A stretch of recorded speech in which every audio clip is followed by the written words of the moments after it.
Hi, and welcome to All Things Cozy with Matt. And Jillian. We are a bi weekly podcast about everything that is warm, soft, and comforting.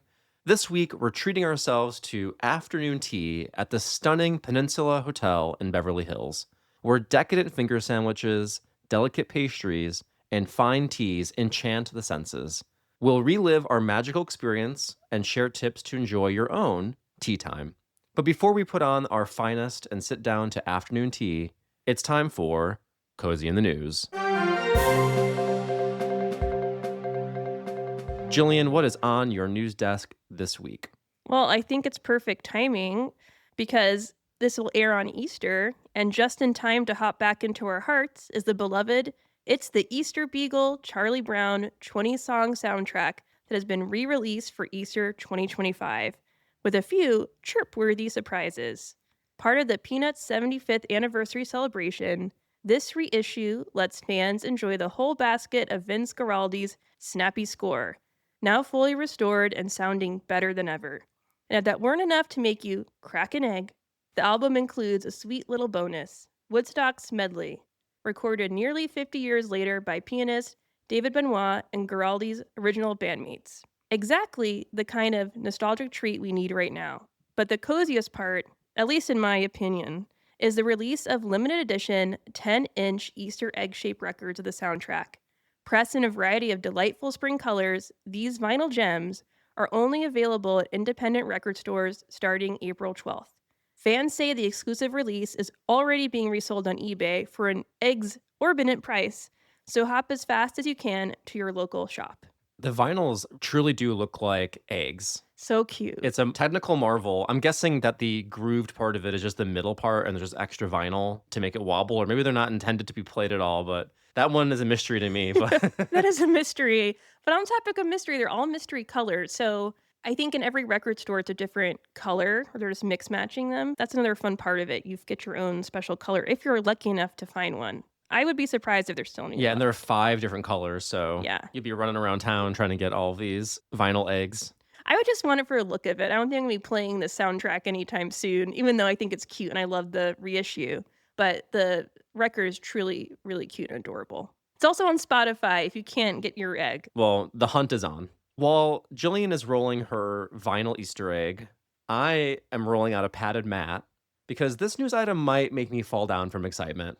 It only took 100 years, but starting in 2028, the Academy Awards will add a new category filmmakers and cinephiles have long been asking for: achievement in stunt design. Finally, the Academy will honor this backbreaking work in the film industry. This new category will debut at the 100th Annual Academy Awards.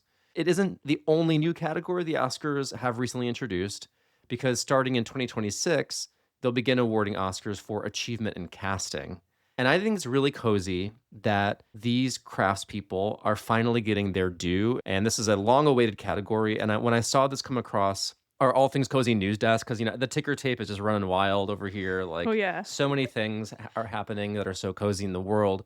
But this one, I've been waiting for it for a long time. So I want to take a moment of our show to build some anticipation. We're going to have these new categories. I love watching the Academy Awards because I just always have enjoyed the pageantry of it, but also it is at this point one of the few advertisements and broad awareness raising events for things that aren't gigantic films with billion-dollar budgets. And so, in a way, it's become one of the final bastions of smaller films that can get their attention. And so, I'm glad that we're still going strong with that, and we're adding new categories to honor more folks at the ceremony. All very well said, Matt. You're such a big movie fan and buff that I can only imagine fellow movie fans are just as excited as you are. And I'm curious, I wonder how long were they campaigning for this? I wonder why this year the tides had changed. I think because they had been working with the unions and they had been trying to figure out some of the logistics around coordinating exactly who would be involved in the voting and what exactly would we call the category. There's a lot of those decisions that Mm. had to be made. So I think they have been on this road for a while, but that work has finally culminated. And now they're going to go to that next step, which I do believe goes into some of the more nitty gritty pieces of it beyond just the fact that they've agreed to add the category. And I think it's telling to see which stars share the news or celebrate this. I saw Kevin Bacon did a post about it. He's a real one. He is, yeah, and he's been in a lot of movies that require stunts, so he knows a lot about stunt people, I'm sure. I bet. I love that piece of news. Well, now that we're all caught up with the news, let's take a quick break with our friends at Cozy Earth. Speaking of breaks, Matt, we all deserve to unwind from the hustle and bustle. And as our listeners already know, we've been on a journey of restoration with the alpaca throw and Lux bath towels Cozy Earth sent us in March. But the ultimate mark of comfort is their bamboo sheet set. Absolutely. With summer right around the corner, Cozy Earth's bamboo sheet set is the answer to a cool, luxurious, oasis like sleep experience. And in the spirit of treating yourself, why not pair the sheets with Cozy Earth's pajamas? You'll feel light as air while you catch up on well deserved rest. Exactly. Rest is the name of the game, and you can breathe easy knowing your purchase is risk free. Take 100 nights to decide if they're right for you with their sleep trial. Plus, every Cozy Earth bedding and bath product comes with a 10-year warranty. Prioritize sleep, prioritize you, because great days start with better nights. To transform your nights with Cozy Earth's luxuriously soft, temperature regulating sleep essentials, visit cozyearth.com and use our exclusive code, ALLTHINGS, for 40% off best selling sheets, towels, pajamas, throw blankets, and more. And if you do get a post purchase survey, remember, let them know you heard about Cozy Earth right here on the All Things Cozy podcast. We'll also add the link to cozyearth.com and our code for 40% off to our show notes for your shopping convenience. Remember, that code is all things. When you sleep well, you live well. Sleep better with Cozy Earth. Well, Matt, it's time to pull up a chair for afternoon tea. While we wait for our tray of treats to arrive, let's discuss the origins of this delightful tradition and its bounce back in popularity. Like many great ideas, the concept of afternoon tea began with a hungry woman looking for a snack. That woman was Anna, Duchess of Bedford. In late 18th century England, she started having tea, bread and butter, and cake served around 4 p.m. because she couldn't wait until the usual 8 or 9 p.m. dinner hour that was typical for the upper class. As one of Queen Victoria's ladies in waiting, Anna helped turn this personal habit into a fashionable ritual. It quickly became not just a time to eat, but an occasion to dress up, gather with friends, and socialize. A fun fact, although many of us in America think of high tea as a fancy affair, back in Anna's time, it was reserved for the working class. They'd had their high tea while eating substantial, filling meals at a true table. So think about like a higher dinner table. And it would be essentially dinner with tea. This meaning is still applicable in Britain today, while low tea is interchangeable for afternoon tea. Of course, there are still many hungry ladies looking for a snack in present times, myself included, but the experience of afternoon tea is now much more about fanfare than necessity. Its increase in popularity could be attributed to a generation that's less interested in going out to the bars and crave novelty over instant gratification. And the stats don't lie. In 2023, 76 new afternoon tea rooms opened across the U.S., as Salon reported, while OpenTable noted a 54% increase in afternoon tea bookings in just 2 years, per British Baker. The Instagrammability of afternoon tea probably has a lot to do with it too, as The Guardian theorized. The outlet pointed to dinosaur-inspired macaroons and pink champagne as just a few photo-worthy examples. Given there are now so many lovely afternoon tea options to choose from, we had a tough time settling on a spot. We ultimately chose the Peninsula Beverly Hills, an iconic landmark that has hosted afternoon tea for decades, building a reputation on elegance and a commitment to the art of tradition. A desire to be spoiled also factored into the decision, and spoiled we were. Now that our tray of delights and tea has arrived, let's nibble and sip our way through this memorable experience. So, Matt, what was your experience with afternoon tea before our visit? To be quite honest, I really didn't have much of an experience with it. When I was a kid, remember in media, especially, there'd always be like, oh, my little sister wants her tea time, and they'd have a little porcelain set, or be like, dad is sitting down and he's like too big for the chair, and he's like has a little teacup. That kind of visual image was like my exposure to, in the United States, what tea time looked like, because it wasn't a cultural thing that we're actually doing. It felt like a fancier thing that was a whole other type of event. Or I would see it represented in movies like Alice in Wonderland, things like Yeah. that. So growing up, like for me, tea time was the domain of little girls and Mad Hatters. So As an adult, especially as a man, I looked at it and I was like, is this accessible for me? Is this a place where I will feel I don't want to be crashing like a safe space for anyone or feel like, what's this guy doing here? Right. And you can see because they are so fancy in a lot of the United States, I always see people like coming out of tea rooms dressed in like really beautiful dresses with gigantic hats, like just statement pieces. And so when we were discussing this opportunity for us to really get in there and experience a high tea, I was so on board because I felt like, if I don't take this opportunity to really have this experience, I probably never will. Thank you, Jillian, for being the driver of this experience. So Jillian really treated me because part of this was that Jillian was treating me to my birthday present as well. And it was a really sweet birthday present. We'll get into the details, but I was very excited to have the opportunity because to answer your question, I really didn't have any experience with tea before. Not with tea, with afternoon tea in this Yeah. way. Like this kind of like I've booked an appointment to have tea. I've never had that kind of experience before at all. Well, you can also thank my Lyft driver that I mentioned in an earlier episode who was developing that app about free things to do in Los Angeles, and he's the one who said that the request for afternoon tea spots was just astronomical, and he kept on getting requests to add to this directory. And so that inspired it too, and it's just like a nice, like you said, a nice opportunity to celebrate your birthday as well. I mean, you deserve to be spoiled, and like I said, we were definitely were spoiled in this experience, but it's funny you mention how like all the toys and little girls and how that really plays into their like the things that they play with and what's marketed to them because my early memories is the 90s magic tea party set from play school and I can still vividly see it in my mind when you pour the water into the cups they change color and then you Yes. would dip the knife into the water and then you'd spread it on a fake cookie plastic cookie and then jam would appear.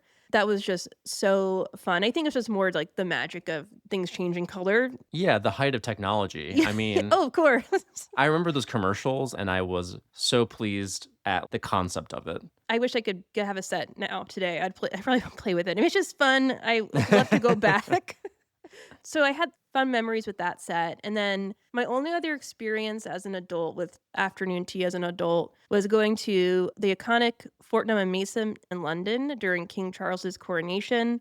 And I wasn't there to celebrate his coronation. All hail the king, me, I'm such a royalist.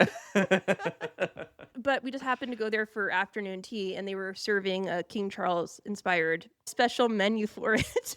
So that was a really neat experience because it was British afternoon tea In the London. in the London and the menu had like because I guess King Charles is very inspired by like organic eating, so they had things on the menu like a woodland wild mushroom eclair and Mm. yeah, that was a really cool experience and is it's interesting. It wasn't as fancy and we'll get into our experience. I think because maybe it's a department store and it's a lovely department store. It's an iconic one and it's high Tootin', but it was a lot more bigger and bustling, and I think our experience is a lot more intimate. Yeah. With that in mind, let's discuss the ambiance of our afternoon tea at the peninsula. What stood out to you and was especially cozy to you? For me, the especially cozy element was the harp because they had Mm. a somebody playing a harp as soon as you walk in, and they were pretty close to our table. And any kind of spare moment where like my mind would wander, I'd go back to that harp. The music was so lovely coming from the harp player and goes back into that feeling of it being like extra, a little over the top cozy. I'm not in many places where there's harp playing. Yeah. Same. To me, harp is very coded as this is a fancy establishment. This is a fancy joint, right? Yeah, it was a This is the fancy kind of place joint. King Charles would go.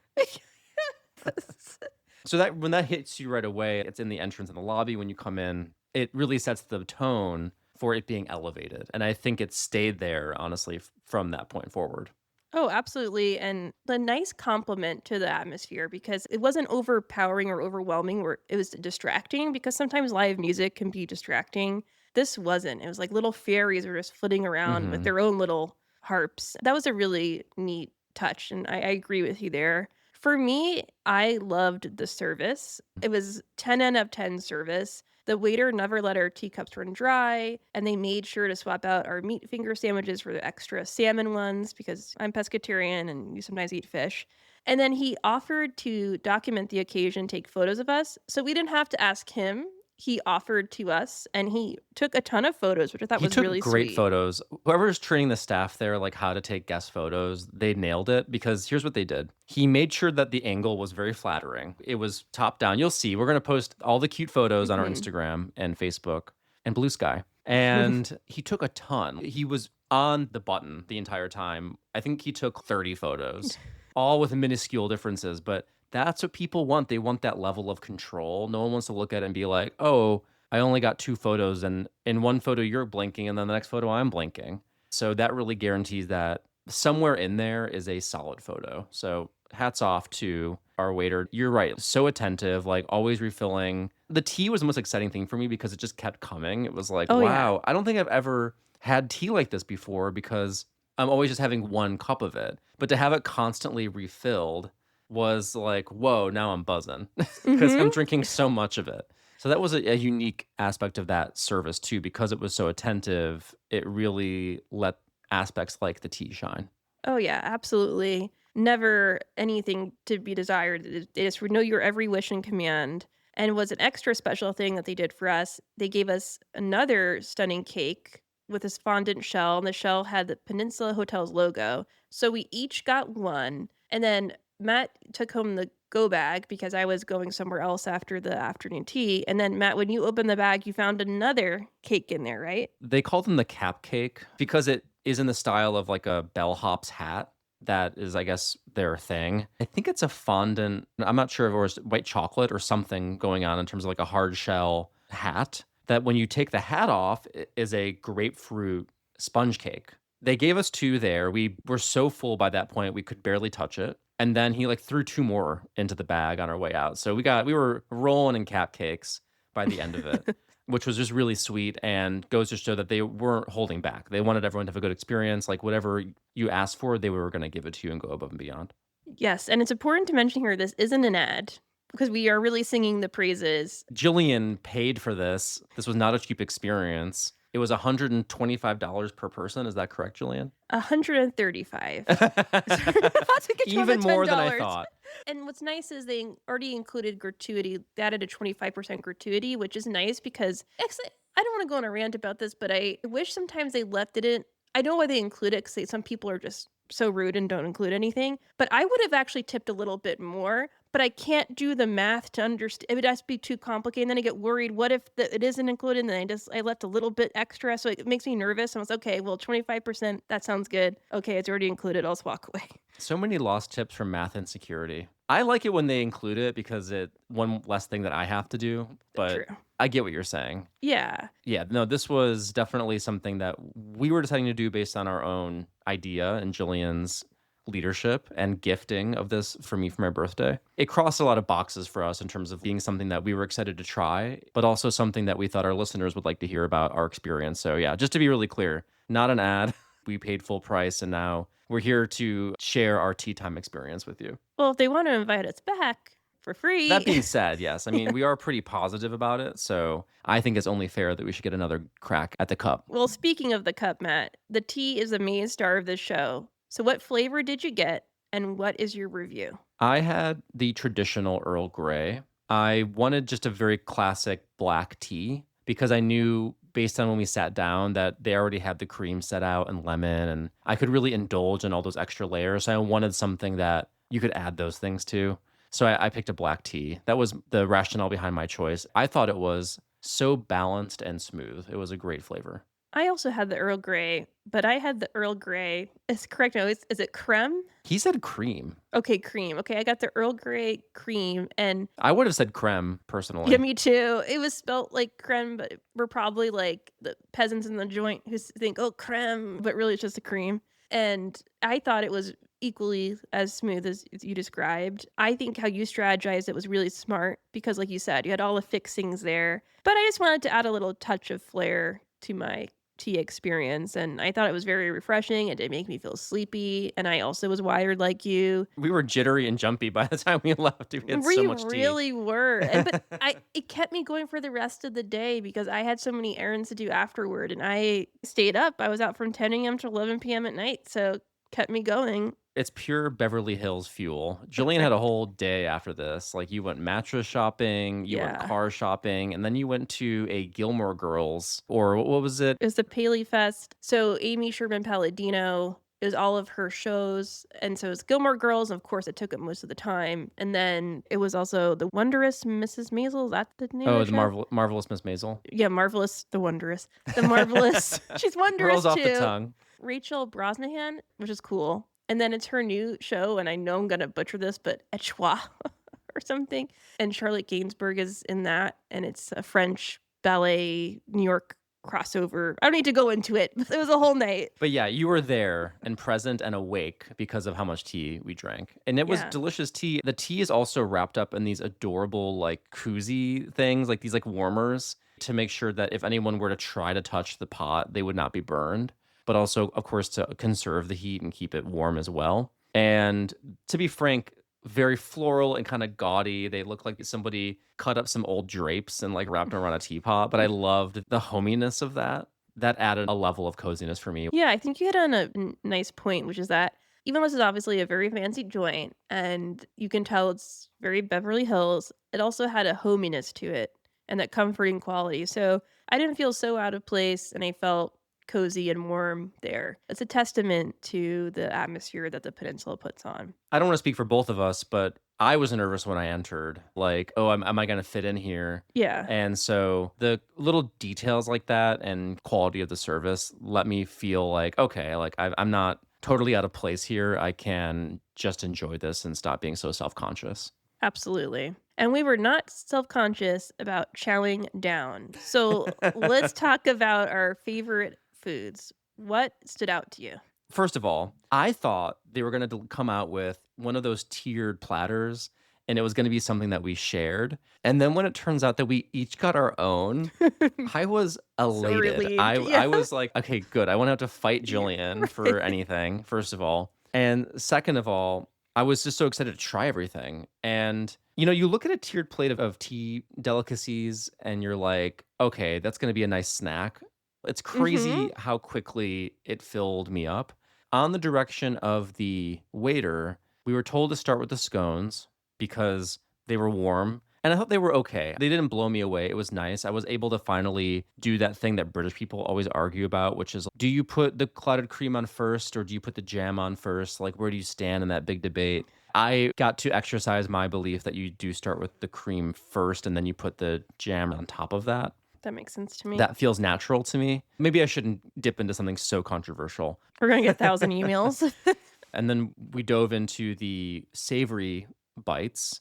We didn't even really touch the sweet pieces because we were so full at that point. We're going to get to that in a little bit. I have more to say about the sweet aspects of it. And then even before that, we had cream and strawberries. So, like, having strawberries and cream to kick it all off, maybe that's why we felt full, to be honest. But to really answer your question at long last, it was for me the smoked salmon. It was such a full bodied flavor. It was topped off with caviar, which I don't know if there's like cheap caviar or nice caviar or how you would tell the difference, but it's something I never have. And I'm not trying to just delude myself being like, it's fancy and good because it's expensive. But it was fun to like have a food that I don't normally get to have because I categorize that in my head as like, this is for rich people and I don't get to have it. Yeah. And so getting to enjoy the caviar on top and all that stuff really, again, made me feel just extra special and rich as hell on my birthday. Yeah, and you deserve to feel rich as hell. Put that birthday crown on. I was saying to Jillian, when the proletariat finally rises up in this country, these photos of us on Instagram having expensive tea with like salmon and caviar are not going to do us any favors. No.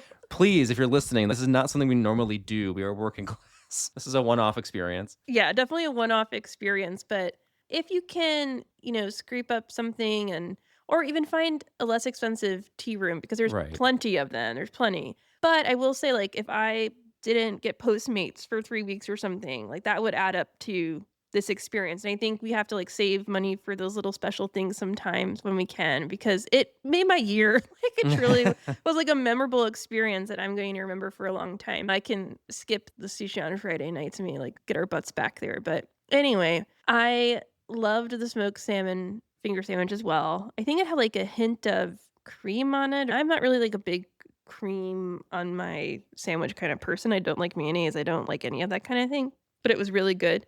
Very savory, and I love savory. And I also love the cream of strawberries, to your point, because it just felt so extra. Like, what other time would you have something like that, you know? It just felt so special. The only thing that made me nervous about it was in this beautiful glass dish that looked like a shell. And so I was click clacking with my spoon, and I feel like I'm so noisy with my utensils that made me like a little anxious. And then the strawberries were slipping and sliding in the cream. And I'm like, oh my God. You know, it's back to, oh, I can't cut this. Now I can't scoop this cream. Those Strawberries. strawberries were getting away from you. They were, but it felt really special. So we talked about what we loved. If you could add or change anything to the experience, what would it be? And if not, that's okay too. You can just speak to the experience and how it made you feel. I really would not change a thing because I had such an overwhelmingly positive experience. Maybe one thing I think would have been good for us is we were in a cozy corner. Like when you walk in, like we were like literally hidden. If you were looking for us, you were like, "Where are Matt and Jillian? Are they in the room?" We would have had to be like, "We're over here," because like we were like you'd walk all the way in before you had to turn around and see us in the back corner. Now I don't know if that's because they wanted to get us away from all the fancier people, but It did cross my mind. I did like that it was private. On the Yes. other hand, they have a courtyard with all these beautiful windows, and I do think we are such shy people that we would never just go into the living room further to enjoy the view or to kinda get a sense of the space, like, we'll just stay at the front because we feel like we don't wanna encroach on anybody, but I wish we did get one of those seats by the window or something because then we would have been able to fully be immersed into the living room space as opposed to kind of being, like, front row guest to everyone else in the living room. You know, absolutely. We're both people watchers, which I think added Yeah. to the fun of the experience. But since we were front of the room, I spent a lot of time watching the space and everyone else. So I kind of wish we were immersed as well so we could fully kind of be So present. many birthdays. Oh, yeah. Baby showers, Everyone was birthdays. singing happy birthday. You can tell this is a place you heard how much it costs. Like, this is not a, "We're just doing this because it's a Sunday or whatever." We're doing this because it's a special event. So, everyone there seemed like they were really savoring the moment, having a very special day there, which also was very sweet and made me feel more welcome because clearly this is not an everyday thing for everyone, despite the fact that everyone looked beautiful and so put together. We all were just trying our best to fit in and have this special tea moment thing happening. I want to point out too that they had packages. So I think some of the groups were also adding on the mimosa package. I think Mhm. it's for like maybe 30 some odd dollars extra. I don't remember. We could get unlimited. And I think just having one glass of champagne, which we did, was maybe the way to go because I wouldn't want the champagne to dilute the experience. Yeah. Having one was like the perfect complement to it, I thought. And there's a big glass. I love the fact that we were not only double fisting, but triple fisting because we had the champagne, we had the tea, and we had water. Yeah, there's a lot. I'm a beverage forward person. Like, I need to be consuming a beverage at all times. And I felt very comfortable the fact that I had like so many things I could sip on. And I agree with you because at a certain point, I wanted to really just focus on my tea. I've never in my life had a glass of champagne so slowly Hmm. because I was so preoccupied with my tea. And that was lovely. I don't think I would have needed a bottomless mimosa situation. I don't need a bunch of orange juice mixed in there. It's not important to me. I think that was the way to go. But we also had a bunch of desserts that came with it, going back to that, and they were really tasty. I think each of us tried maybe one of them while we were there. I had one really tasty, like pistachio bite of something. It was like really soft and luxurious. But we were so full, we didn't really go deeper into the desserts because also they brought us those cap cakes too. And it was like, okay, we're rolling Yeah. in sweets here. I took all of that home because Jillian had to go see the Gilmore Girls. She didn't have the time to like carry around a bag of all this extra stuff. I mean, that was my lucky day. So I got to bring home like a dozen cupcakes and all of the sweets that we didn't eat. So let me give you a report back on what you missed, Jillian. Yeah. So a couple of the pieces were like a chocolate mousse thing where like you would bite into it and the mousse would come out. Mm. So enjoyable, but also very kind of milky as well. I thought those were solid. My favorite though were the kiwi lime cheesecake bite. That was absolutely divine. It was one of those things where they only give you like a square of it and you're just like, where's the whole cake? I could delete. I could eat the whole thing. I could delete the whole thing because I would just it would be deleted after I ate it. And there were a couple more like fruity dessert pieces that didn't quite stick in my mind as much. And one more note on the cupcake element of it. that because it was grapefruit flavored, I have a thing with grapefruit. To me, it tastes overly bitter and acidic. So I didn't love, even though it was kind of a gentle grapefruit, it wasn't bad. I would gladly eat the cake, but I really wish you got to try those cheesecake bites because I thought that was really incredible. Yeah, I mean, even just looking at the desserts was an experience and an enjoyable one at that. I did have one, like you said, I think it was the raspberry mousse Yeah. something, and it was so light and airy and just delectable, but I liked filling up on the savory stuff. Even having the scone was super enjoyable because I'm not eating scones all the time. It's fun to have, and that was very filling. Ate all my sandwiches, I think, except for the egg salad one. I'm not a big egg salad person. Maybe I should have tried it, but I just couldn't eat anymore. You mentioned the grapefruit being bitter. I also don't like grapefruit stuff. So I'm just imagining the chefs in the back. Like we're thinking it's this lovely gesture. I'm like, get rid of these cupcakes. They're like filling the room. For me, like going back to the desserts, I think there's maybe too many for one sitting. Because I read a review that said that they switched up their sandwiches and add a lot more finger sandwiches and less desserts. And then they now swapped it for they had the base sandwiches that they always have. And then to compensate for that, they added a ton more desserts. So I guess it just depends if you're a savory or sweets kind of person. Now, I'm not complaining. It was a feast of riches, but I don't know, like maybe a few more savory bites. I agree. I think there was an element of because there was only one of everything practically on our plates, except for the double salmon because we didn't get whatever chicken thing that Yeah, it's they chicken. had instead. It felt like you only got one shot at that flavor and you Mhm. really had to enjoy it while it was there because they're pretty small bites. So I wish there were more duplicates, which sounds crazy to say, but if there's more customization, I would love more cucumber sandwiches. I love a cucumber Mm. sandwich. And yeah, like you said, less sweets. Well, Matt, we really are filling up. So before we cut the cord on this lovely feast, what tips do you have for someone attending their first afternoon tea? First of all, I would say be on time, at least if it's Mm. like this sort of thing where you book a time because I was a little late. I Oh, think I was barely, like 5 a minutes 2 late, minutes. Yeah, not and it even. ended up being okay because there wasn't anyone breathing down our necks being like, "That's my table now, get out of here." We were able to really enjoy our full time slot and stayed later than our appointment time.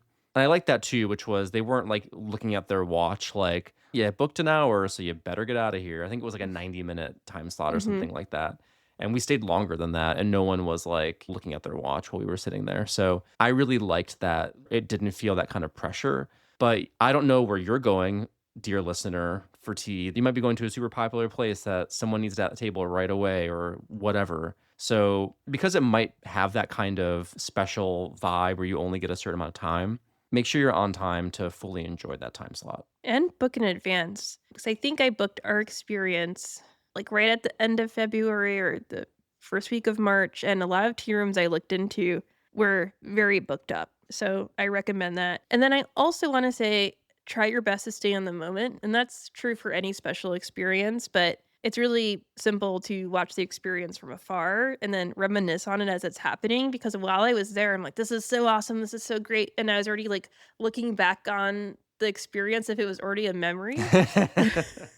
Yeah, I'm guilty of that sometimes too. Yeah, and it goes by so fast and it's so special and you wanna be as just present as you can, and so just slow down, don't eat as fast as us, and sip your tea and just enjoy the experience, and I had a lovely time. That would be another tip of mine as well, which is to savor the flavor. Eat Mm. slowly because, as we discussed, we tend to eat fast. If I had known from the jump that we can get things to go, I maybe would have been less of a gremlin on the sandwiches, and I might have balanced my time with the sandwiches and sweets. For some reason, I think when I started, I was like, I gotta eat all this now. If I don't eat it now, then I'll never get it again. There was a scarcity mindset happening. So you can take food to go in confidently saying, I'm gonna eat only what I need to eat right now. And there's nothing more sweet and weird and enjoyable than opening up your fridge and seeing a bunch of little tea time like Oh, sandwiches and snacks. It's like you just amazing. get to have it all over again. I felt sad for you, Jillian, that you didn't get to have that post experience as well. That little after show, like it just kind of After lives on a show. bit. Thank you for giving me all of the leftovers. I Of would say, yeah, course. rest assured you don't have to stuff your gob while you're there. You can slow down, sip your tea, and only eat what you need. Yeah, and I think part of that is they're so tiny, it's hard to conceptualize tiny items being in a Yeah. take-home bag. But the other tip I have is don't stress about the outfit. You'll look lovely no matter what, and everyone is too invested in their own experience in finger sandwiches to even cast a glance your way. Obviously, don't do jeans, but I was wearing black pants and then just this floral top, and Matt, you were a handsome gentleman in a sports coat, and as my great-grand would say, very smart pants. So you look wonderful, but I'm sure we were both stressing about the outfit, and I was wondering when I got there because I saw all these ladies in these very big flowy dresses, and maybe I spotted a few hats, so I was like, "Oh, no, should I have worn a dress?" But I was like, "Wait, fancy doesn't mean dress, and all ladies don't have to wear a dress," and I think I was fine in my had Oh, heels yeah, too no, I with the think we fit black. right in. Those sorts of dress codes can be a little difficult because they're kind of in that no man's land of like, okay, am I going formal? Am I going casual? You're doing both somehow. The goal is to almost like look effortless. I think we nailed it. I think we looked like we belonged there, but we weren't Mhm. trying so hard to be like, ooh, aren't we fancy with our extremely expensive clothes and big hats? Not that there's anything wrong with that. If that's how you want to do tea, all the power to you. But I felt like there was room for us schlubs as well. Absolutely, and at the end of the day, it was just so wonderful to spend time with my best friend and a special experience, to celebrate you, to take part in this long-standing tradition, which is inherently cozy, and it's just wild that we've never tackled the subject before. We've talked about teas before, but we've never talked about the art of tea time, and I could have gone a lot longer in my intro because the history is so rich of afternoon tea, but I think it's more important that we talked about our present day experience, and I just had a wonderful time, and I recommend everyone give it a shot. I had a wonderful time too. Thank you, Jillian, for making it possible and for Of an course. absolutely splendid memory. I don't know about you, Matt, but I can't have one more spot of tea or finger sandwich. I might even need to lie down. Do you have any recommendations for me? Oh, do I ever? So, our friends at Lovesack, who are known for their giant bean bags. I don't know if you've ever seen like a Lovesack beanbag chair, but like they're absolutely massive and extremely comfortable. But they've moved into the territory of making sectional couches and they brand them as not sectionals, but Sactionals because Lovesack. And they were kind enough to reach out to us. We were doing nothing. Nothing. We were minding our own business. And we got an email from Lovesack saying, hey, we're coming out with these reclining seats that can turn any part of your couch into a recliner. And guess what? That recliner doesn't even go back into the wall, it can stay flush on the wall. We think that your listeners might be interested in hearing about this cozy reclining thing going on. Would you like to try to experience one of our Love Sack recliners? And we were like, yes, please send them. Actually, I was in the market for a new sofa because I had had a sofa sleeper that had been in my life for 10 years. It had really done its tour of duty. The middle Mm. cushion, the spring was broken. I had replaced it with a foam block I got that didn't quite match the rest of the cushions. It was a mess and it was time to get a new sofa. So thank you so much to Lovesack for changing my life and getting a brand new sofa. It's so, so appreciated. And then Jillian really dove into the reclining seat because she was furnishing a smaller guest bedroom at her place and she needed some place for them to kick up their heels. Let's focus on the reclining seat because that is the star of the show. And that's what you're currently sitting on recording this. You've never looked more like a YouTube podcaster than you do right now, Julian, with your Shure microphone and just sitting on your Love Sack. Playing the part. What was your experience like with the Love Sack reclining seat? I'll be honest, I had never heard of this company before, and now I'm all in. I'm not just saying this. I wasn't sure what to expect, but when I set it up, it quickly became my home office because it's not overpowering the chair. It doesn't take up like a wild amount of space, but the cushion is wide and long enough that I can sit cross-legged. I can put my coffee on the arm of the chair. It's wide enough and sturdy enough, and that's what I love about it so much. It's sturdy, so I don't have to worry about my coffee falling over or my water. And I've been able to stretch my legs, which has been transformative for my remote work at home experience. And I'm so looking forward to when my nephew comes in a few weeks because I can imagine him with his mom doing some bedtime reading here in this chair. And it just adds another layer of fanciness if we're talking about fanciness with its afternoon teas and whatnot. Because whenever I see an elevated bedroom, there's another chair in there. Because I just typically would eat on the bed sometimes or work from Hmm. the bed, but most elevated people don't do that. They sit in a chair in their bedroom. So now I'm one of those people, You're which is finally an impressive. adult. I'm finally an adult. But enough about my chair. What about your couch? For this sectional, we decided to get 2 of the reclining seats because we wanted to embarrassingly sit next to each other and recline, and I feel like such a Sweet. corn dog when we do it, but it's so comfortable. The way it works, it's all electronic. You push a button, and then what is the bottom of the chair folds up to support your feet, and I get so excited about waiting for it to come up that, like, literally, I have my feet stuck out in front like a toddler, like, waiting for the footrest to meet my feet. It's incredibly Cute. embarrassing.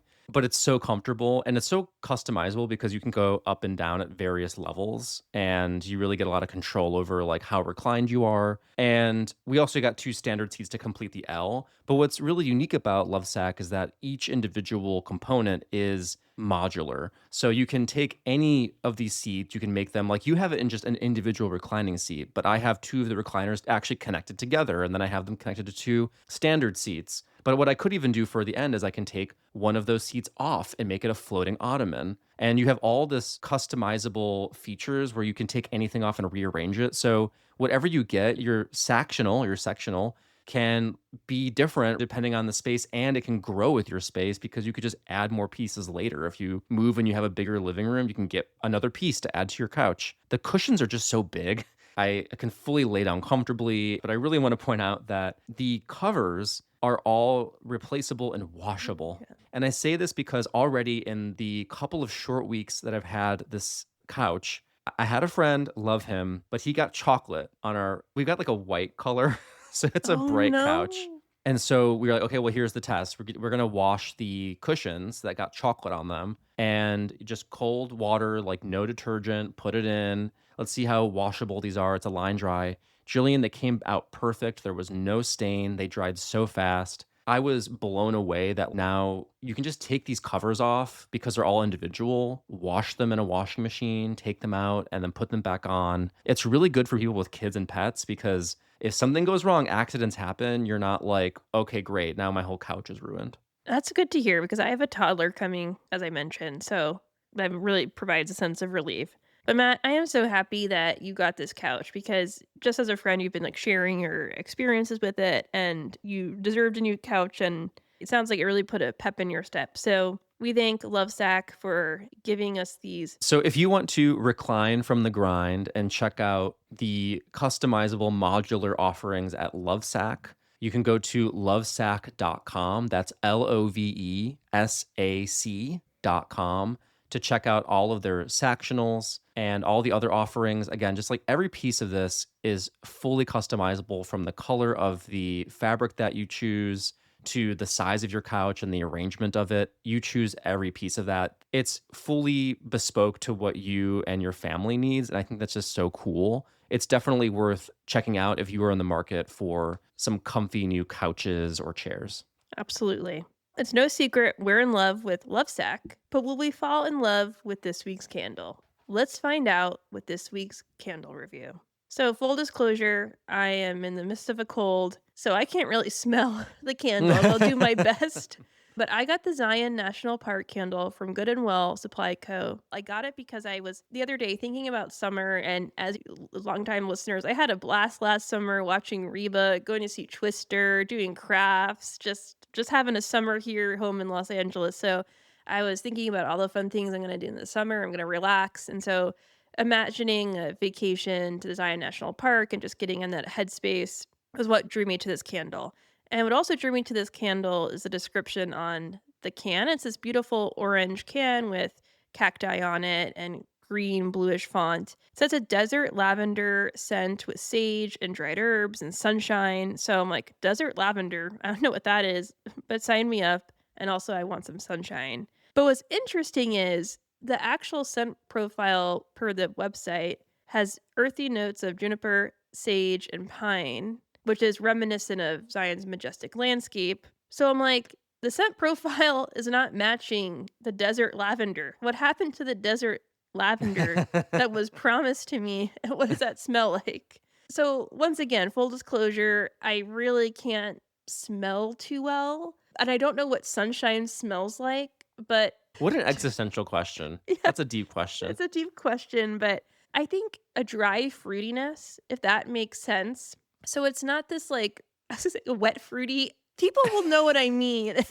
I think they will. Is it kind of light, floating on the air? Yes. Yeah, Light it's more floating on the subtle. air. More subtle. So I'm really getting the herbs that it said on the can. So I'm not really sure what's going on with the notes on the website. It's really a mystery, but it is giving me that summer vibes. Like I'm imagining sitting at the end of a long day with the sun setting, and maybe you are in a desert landscape, sitting with a glass of sangria in the desert. Put those two things together, and that's the scent that can barely get in one nostril. So I apologize, but I'm sure it smells lovely.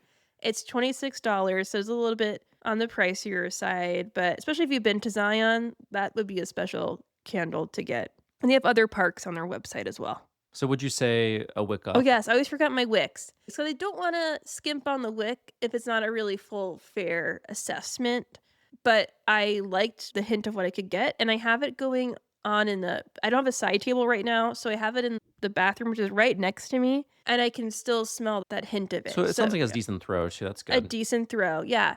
Sangria in the desert, that's what I'm saying smells like in my mind. You're giving it the benefit of the sniff. I'm giving it the benefit of the sniff, Thanks for putting your stuffed nose to the grindstone for us and trying your best despite your illness. Thank you for your service, Jillian. of course. Before we go, we do have a special shout out. So, some of you heard my plea in our last episode for more reviews. We want some 2025 reviews, and you heard that and you responded, and we're so grateful for that. So, thank you to Bianca, who we love to see at our book club as well. Thank you for writing your review with the title, This Podcast is Like a Warm Mug of Cocoa on the Coldest Winter Night, saying, Love, love, love all things cozy. I discovered this delightful podcast while looking for more ways to add Huga to my life after reading The Little Book of Huga. And this was it. Matt and Jillian have such amazing friend chemistry, femistry. We're on board. That's me editorializing. Back to the quote. And every episode provides more ways to make my life cozier and cozier. Especially loved the episodes on foraging, spring Huga, decadent hotel stays, and cozy meals. And all of the holiday content is 10 out of 10. Plus, the book club for Patreon members has helped me discover some great books I probably wouldn't have known about otherwise. Thank you so much, Bianca. We're so glad you enjoyed the show and found us, and that you are enjoying the book club. It's great to see you every month. Yeah, that was really sweet. We haven't had a review in a long time, as Matt said. So when I saw that this past week, it was really wonderful to see. And I hope we get a few more because it really makes our hearts happy.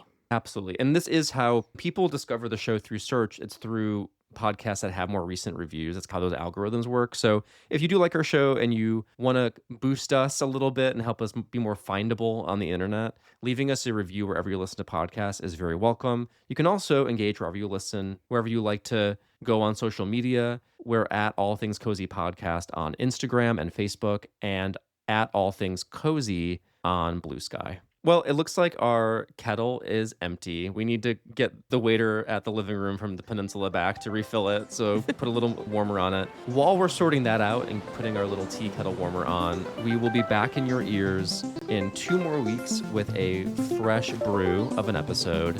Until next time, Stay stay cozy. cozy.